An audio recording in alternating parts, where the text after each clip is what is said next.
A visão de David Wilkerson, narrado por Petrônio Silva.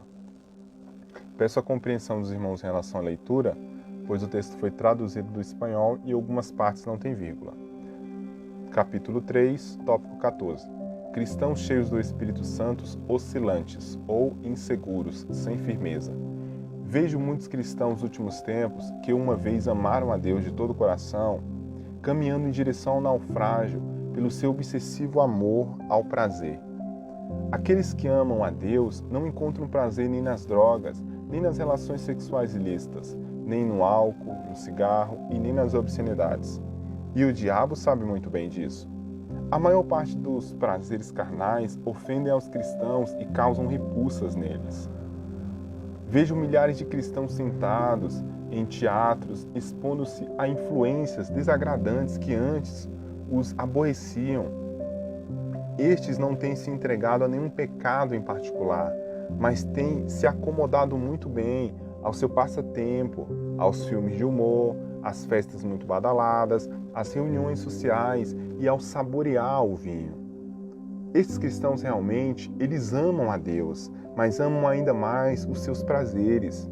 Na realidade, não são pecadores diante de Deus, somente desconhecidos para Ele. Tornaram-se tão ocupados, oscilando e preocupando em viver uma vida cristã liberal, que tem mudado drasticamente, sem saber no que tem se convertido, no que eles têm se tornado. O súbito rápido dos cristãos dessa terra pegará muito deles desprevenido, tornando-se pessoas que passeiam demais e que param tão pouco tempo em casa que já não podem encontrar uma hora só com Deus. Não tem tempo para falar com Deus em um lugar secreto de oração. Eu vejo o pecado do futuro como um mau emprego do tempo livre. Isso não tem nada a ver com uma oportunidade de passar algumas semanas de férias. Não é um tempo que se emprega numa viagem turística pela Europa ou pela Cidade Santa. Eu não estou me referindo sobre caçar ou pescar. Não são horas passadas cavalgando pelas ondas em cima de um aquaplano. Não são horas passadas cavalgando pelas ondas em cima de um aquaplano, nem praticando esqui aquático, nem passeando de barco ou de cavalo. Todas essas coisas elas são lícitas e são boas em si mesmas. Eu estou me referindo a todo o tempo que se perde, o tempo desperdiçado, o tempo que tem unicamente para si mesmo, para escolher o que irá fazer com ele. Tempo que pode ser passado no quarto secreto, falando com o Pai Celestial, falando com Deus. Vejo Satanás vir novamente para acusar os cristãos dos últimos dias, os cristãos dos últimos tempos. Esse texto que estarei lendo é como se Satanás estivesse falando, acusando os cristãos. Observa os cristãos dos últimos tempos. Eles são viciados em televisão. Observam-os horas e horas dedicadas para novelas e séries de televisão, comédia, esporte, mas não tem tempo para estarem a sós com Deus. Esses cristãos desconectam a Deus como se Deus fosse um interruptor.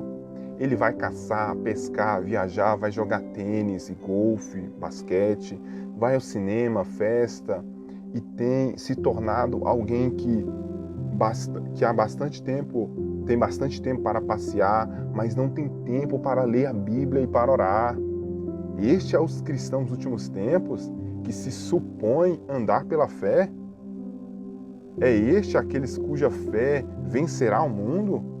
É este aqueles que se preocupam com os últimos dias de perseguição e de caos mundial que está por vir? São esses cristãos buscadores de prazer sobre a quais o fim do mundo irá cair? Aí o texto continua.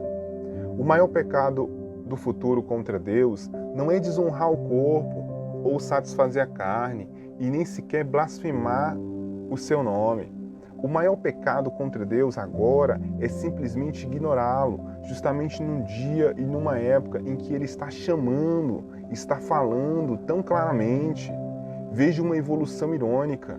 Os cristãos desses últimos tempos, que vivem tão mais próximos do retorno de Cristo do que os cristãos primitivos, passam o menor tempo de todos em sua presença. O maior pecado contra Deus agora é simplesmente ignorá-lo, justamente num dia e numa época em que Ele está chamando, está falando tão claramente.